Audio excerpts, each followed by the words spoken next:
Worldwide parent coach and conscious educator Sue DeCaro is on a mission to revitalize the joy in parenting. Welcome to Conscious Parents, Thriving Kids, a podcast designed to help parents all over the world create deeper connections with themselves and their children while overcoming life's daily parenting challenges.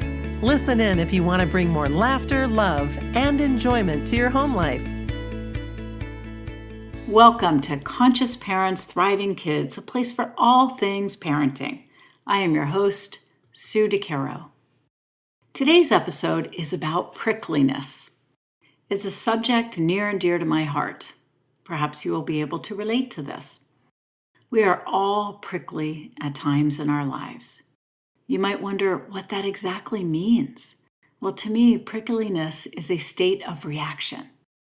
When someone is prickly, perhaps they're becoming easily annoyed, quickly angered, or are just quick-tempered. If we think of a bush, we would describe a prickly bush as sharp, thorny, or perhaps even coarse. And that can also be used for humans and the human behavior. And we are all prickly now and then just by being human. Sometimes life gets the best of us and we end up being a bit prickly. It comes in phases. On occasion, it may last a while, and other times, perhaps it is short-lived, just a quick, knee-deep reaction to something that is occurring. Can you relate at all? I know I can. So, how do we deal with prickliness in our daily lives? Great question, right? It's so important more now than ever because we spend oodles of time together, inside perhaps, with the same people day in and day out, for the most part, our family unit. We're bound to get on each other's nerves just by being together so much. And therefore, we see prickly behavior or flared temper from time to time. When someone is prickly, it is best to be gentle. We do not have to join anyone in any mood that doesn't speak to us. So basically, don't get prickly too, just as a reaction to the other person. This solves absolutely nothing. By staying neutral and calm, you might actually help the prickly person to calm down or to get a better handle on their own emotions. And by all means, don't take someone else's behavior personally. I know that this is one of the hardest things for all of us to do. I practice this daily as I am extremely sensitive. What happens is that I know that someone else's mood is not mine to adopt, take on, or think I might have caused. So more times than not, it has nothing to do with me or with you at all. And this is my daily practice, is disconnecting to someone else's mood. It's not mine. It's not mine to adopt. It's not mine to take ownership to, just as it's not yours.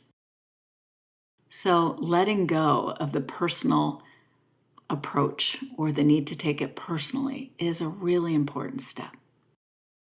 And next, don't get offended by someone else's prickly behavior or attitude.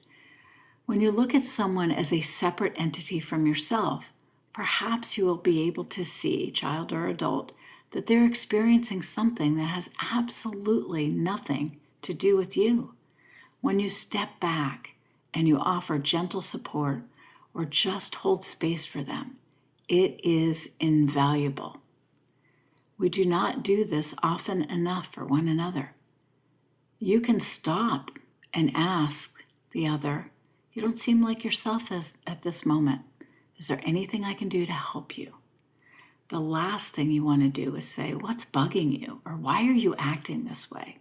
No one likes that, including us, right? So instead, be gentle, hold space, don't take it personally, and ask if you can help. This is not your issue, so be kind and remember to also be kind to yourself. As Jack Kornfield says, if your compassion doesn't include yourself, it is incomplete. So remember, prickliness is just a product of being a human being. We all end up prickly at times, and that's okay. Allow someone the space to move through their own prickliness, their own emotions, and their own moods in a way that serves them, not you. So step back and just hold space. Thank you so much for joining me. And if I can be of any assistance, please reach out. Visit my website at www.suedecaro.com or email me directly at sue@suedecaro.com. I am here to support you in whatever way I can. Thank you for joining me, and remember, every moment is a new moment for conscious connections. Thanks for listening to Conscious Parents, Thriving Kids. If you like what you heard, the best compliment you can give us is to share this podcast with a friend. And be sure to give us some stars and a favorable review at Apple Podcasts or wherever you listen in.